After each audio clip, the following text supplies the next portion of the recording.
Je les infos pour une vidéo sur Monsieur Show.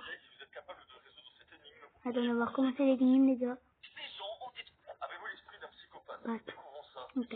Ok, donc selon le FBI, si vous êtes capable de résoudre cette énigme, vous pourriez penser comme un psychopathe. Une femme âgée nommée Madame Smith a été tragiquement tuée un dimanche soir juste avant le dîner. Mais dans la maison, au moment du meurtre, il y avait 5 personnes.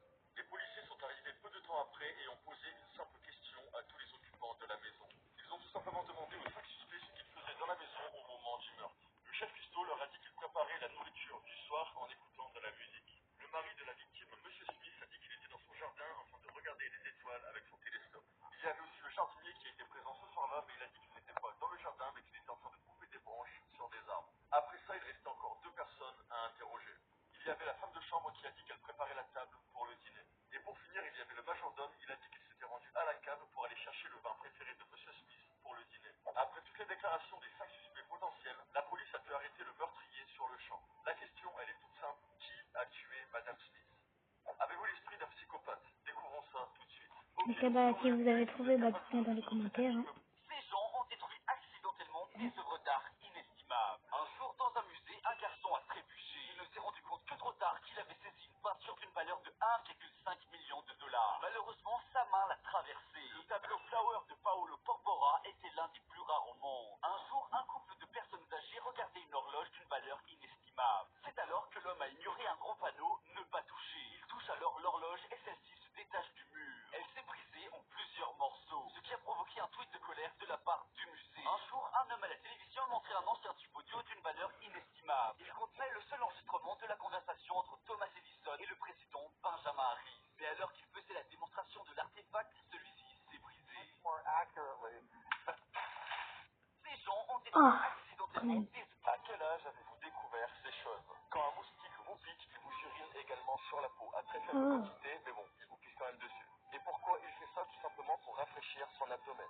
Donc, quand vous sucez votre pouce après qu'un moustique vous ait piqué pour avaler votre sang, eh bien vous avalez aussi son urine. Savez-vous que ceci n'est en réalité pas un yaourt, mais bel et bien un fromage? À l'intérieur, ce qu'on appelle un petit suisse, et le petit suisse est un fromage. Nous savons tous que les chiens ont un odorat plus développé que les humains, mais savez-vous à quel point? Il est tellement développé qu'un chien est capable de dire si vous avez le cancer. Ah Savez-vous ouais, que... quand même. Regardez-moi cette dinguerie. Ce serpent s'apprête à avaler un œuf 10 fois plus gros que sa propre tête. Je comprends même pas comment c'est possible. Et le pire, c'est que cette vidéo n'a rien d'extraordinaire, puisque cette espèce de serpent, le Dasypeltis, ne mange que des œufs. Et ils n'ont même pas de dents pour les casser, ce sont des excroissants sous la colonne vertébrale qui cassent la coquille au passage de l'œuf. Le plus fou, c'est que le serpent finit par régurgiter les bouts de coquille. Rien d'étonnant quand on sait ce que peuvent manger les grands serpents. Il arrive même que les pythons mangent des proies qui sont plus lourdes qu'eux-mêmes, comme celui-ci en train de manger un cerf. Parfois, ce sont même des humains qui passent à la casserole, comme ce jeune indonésien qui s'est fait avaler par un python alors qu'il travaillait au champ. Regardez-moi Ah cette ouais, quand même. dinguerie. Ce serpent... Ah oui. Ce garçon imite parfaitement le bruit quand on meurt sur Roblox. Et savez-vous qui a créé... L'autre jour, on essayait d'attraper des langoustes. Quand Ah, une je s'est vais décrochée imaginer. du lasso d'Island Boy Fishing, j'ai dû aller la rattraper à la main parce qu'elle avait le contour du fil en métal autour d'elle. Donc je l'ai vite attrapée à la main, c'était la nouvelle technique, c'était pas chose facile, mais quand même, j'ai réussi. Alors j'ai enlevé le contour de métal et puis ensuite je suis allé la redéposer parce qu'on a jugé qu'elle était trop petite malgré qu'elle fasse la taille légale. Je l'ai ramenée avec sa famille et elle a pu aller s'installer sur le canapé. L'autre jour, on essayait d'attraper des langoustes. Mais les gars, on va regarder que parce que c'est bien. Je dors. Mardi soir, on a tous eu la gerbe, ça c'est sûr, quand on a regardé koh parce que les poissons, ils étaient pas cuits et en plus, ils étaient tout petits. Berk. Bon, moi, quand j'ai chassé mercredi, j'ai fait à peu près la même scène parce que j'ai vu plein de petits poissons, mais regardez, moi, je les ai pas tirés. J'ai cherché un autre qui était beaucoup plus gros, c'était un pagre jaune qui faisait presque 500-600 grammes. Hop, j'ai fait un joli headshot, comme ça, je peux ramener du poisson à la maison. Et celui-ci, je vais bien le cuire, il sera pas cru et dégueulasse. Bref, à plus. Mardi soir, on a... En football, le GOAT absolu, on le sait, tout c'est Olivier Giroud quand il était à Arsenal. Mais en chasse sous-marine, le GOAT absolu, c'est la langouste. Et pour l'attraper, j'ai dû me servir de mon bambou. À ce bambou-là, j'ai accroché un petit fil métallique que je passe dans sa queue. Dès que la queue est passée dedans, je le serre fort et je n'ai plus qu'à la ramener à la surface. Let's go! En football, le GOAT absolu, on le sait. Moi, je fais de la chasse sous-marine et comme beaucoup de Français mardi soir, j'ai regardé koh et j'ai dit what the fuck, j'ai fait cette tête-là vraiment parce que j'ai vu un mec partir chasser. Et ouais, c'est notre héros le Rudy. C'est lui le seul courageux qui s'est décidé à aller tenter de prendre le fusil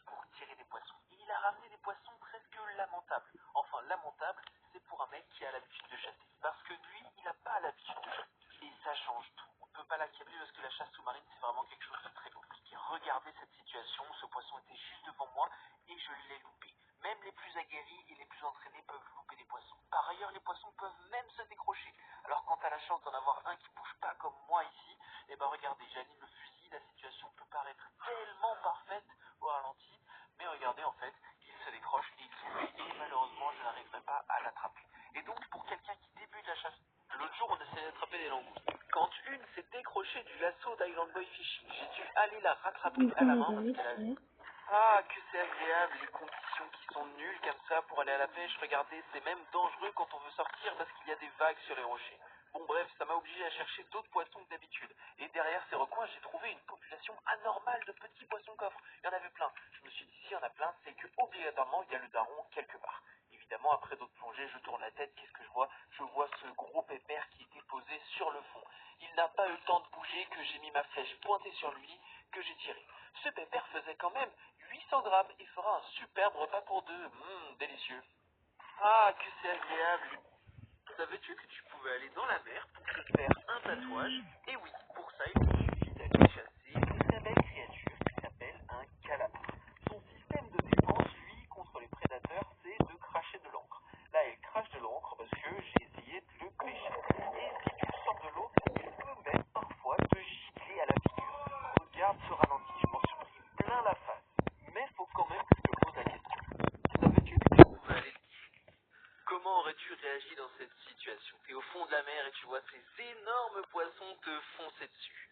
Bah moi, j'étais en pleine session de chasse sous-marine et regarde, j'aurais pu choisir d'en tirer un. Mais au congélateur, j'ai déjà beaucoup de poissons, alors j'ai choisi de les contempler. Comme tu peux le voir, mon fusil était vraiment aligné avec la tête du poisson, je sais que je l'aurais eu à la perfection. Mais j'ai décidé de le laisser. Et tant mieux parce que le spectacle était magnifique. Tous les tarpons se sont tous rapprochés de moi et sont venus me contempler. Ils se sont dit, c'est quoi ce bipède? Comment aurais-tu réagi? Prends que 30 secondes de votre vie. Regardez, je vous montre un joli hasard que j'ai vu dans l'eau. Alors, je plonge et je me dépêche d'aller le suivre. Je sais que ce genre de situation, c'est pas évident. Alors, j'essaye de la tirer tant bien que mal en faisant des bruits de gorge. Et ça marche plutôt bien parce qu'en palmant, je palme quand même assez vite.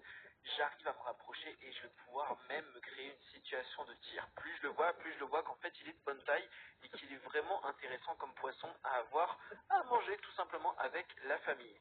Alors je me rapproche au maximum, je sens qu'il va faire un départ, je tire, je vise, et malheureusement, vous pouvez l'entendre à ma description, je l'ai loupé.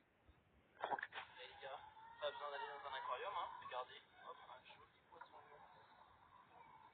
en pleine marina, tranquille. Les gars, pas besoin d'aller dans un aquarium, hein, regardez. On lâche pas les gars.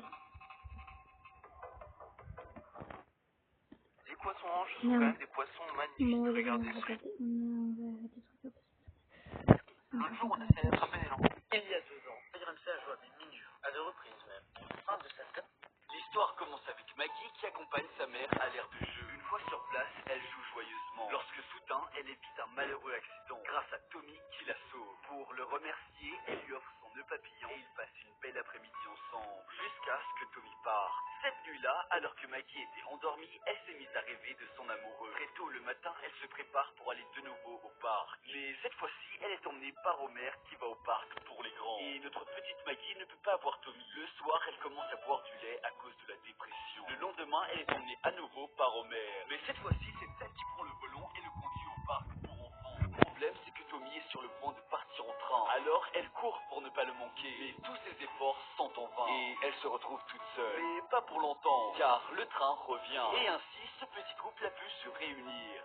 L'histoire commence avec Maggie. Paire de jumelles identiques a épousé une autre paire de jumeaux, même si le médecin leur avait déconseillé de le faire. Voici Brittany et Brianna, et elles font littéralement tout ensemble. Elles sont même allées à la faculté de droit ensemble et ont eu exactement les mêmes notes. Elles ont postulé dans le même cabinet d'avocats et ont toutes deux obtenu le même poste. Et le soir, elles rentrent chez elles dans la même maison et dorment dans la même chambre. Quand les jumelles ont rencontré les autres jumeaux, Josh et Jeremy, ils ont tout de suite senti une connexion. Et quand le moment est enfin venu de la demande en mariage, ils l'ont fait exactement au même moment. Après leur mariage, ils ont décidé d'emménager ensemble dans la même maison. Et quand ils ont finalement décidé qu'ils voulaient avoir des enfants, elles sont même tombées enceintes exactement au même moment. Et typiquement, quand deux frères et sœurs ont des enfants, ils sont considérés comme cousins. Mais les médecins leur ont dit que ce ne serait pas le cas, parce qu'ils sont tous deux de vrais jumeaux. Donc, leurs deux enfants seraient frères et sœurs, même s'ils ont des parents différents.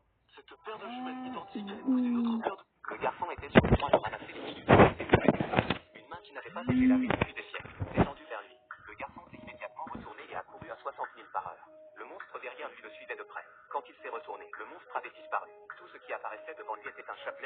manche. Alors que les ballons faisaient lancement, le visage d'un clown est apparu devant ses yeux. Ouais, bah, de toute façon, on m'a fait remarquer, c'est ça le pont, quoi, les gars. Au moment où le garçon était sur le point de s'enfuir, le ballon a éclaté. Le clown a disparu.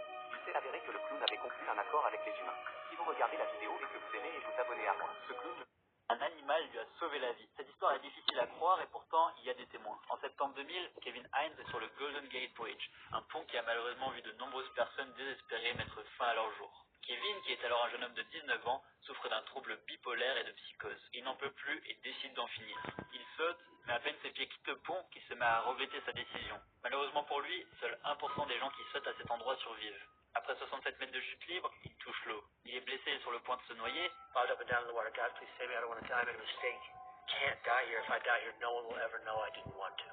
Quand soudain, quelque chose lui touche la jambe. Il pense que c'est un requin et essaye même de lui mettre un coup. Mais l'animal ne le mord pas. Au contraire, il le maintient à la surface et le pousse vers le rivage. Il réalise alors que cet animal est un lion de mer et ce dernier continue à le porter tranquillement jusqu'au bord de l'eau. Kevin est sain et sauf.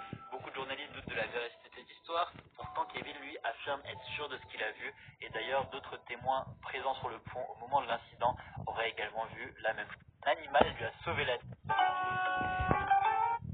Ce qui lui est arrivé est juste horrible. Elle s'appelle Charla et sa vie a basculé du jour au lendemain. Cet homme marche sur un câble d'acier à plus de 400... Les gars, faut pas abuser. C'est vraiment moche, je comprends pas Mais comment... attends. Cet homme marche sur un câble d'acier à plus de 400 mètres dans les airs. Il n'a aucune protection sur son corps. Il n'a que la longue barre d'équilibre dans la main. Il retient sa respiration et avance lentement. Chaque pas est fait avec soin. Au moindre écart, il peut faire une chute mortelle. Il n'a pas le droit à l'erreur. Cet homme s'appelle Philippe. Le premier homme au monde à monter sur une tyrolienne le long des tours jumelles du World Trade Center. Personne d'autre n'aurait pu faire une chose aussi folle. C'est pourquoi tout le monde pense qu'il est fou. Mais Philippe pensait que la seule façon de se sentir vivant était d'accomplir cet exploit. Parce que c'était le rêve de sa vie. Le film dont nous allons parler aujourd'hui est basé sur une histoire vraie. En 1973, l'acrobate français Philippe Pascal a réussi l'exploit de faire passer un câble d'acier entre les deux tours du World Trade Center. Bien qu'il ait été arrêté pour avoir enfreint la loi. Mais cet acte fantaisiste et audacieux lui a valu beaucoup d'attention. Il est devenu une histoire historique. La première fois que Philippe a vu un type le faire dans un cirque lorsqu'il était enfant. Lorsqu'il a vu pour la première fois la corde, il a été fasciné par la difficulté de l'acrobatie. Il a regardé les... C'est vraiment moche, je comprends pas comment Oda est amoureux de toi. Mais tu veux quoi, toi, avec ton visage, on dirait le logo McDo. C'est pas gentil, ça je vais le dire à Oda. Non, ne fais pas ça. Tu m'as pas laissé le choix. Mais à cause de toi, Oda va le quitter. C'est pas mon problème. Prévenez Oda que j'ai rien fait. Ok, je dois cacher les preuves. Voilà, je l'ai fait disparaître. Abonne-toi et like si tu veux pas finir. Elle n'a que 16 ans, elle veut déjà se marier. Elle est métissée, sa mère est française et son père entier. De son jeune âge, elle collectionne les hommes par milliers. Mais elle fait voir qu'on la connaît dans tout le quartier. Bazardeux, elle est bazardeux. Elle n'a que...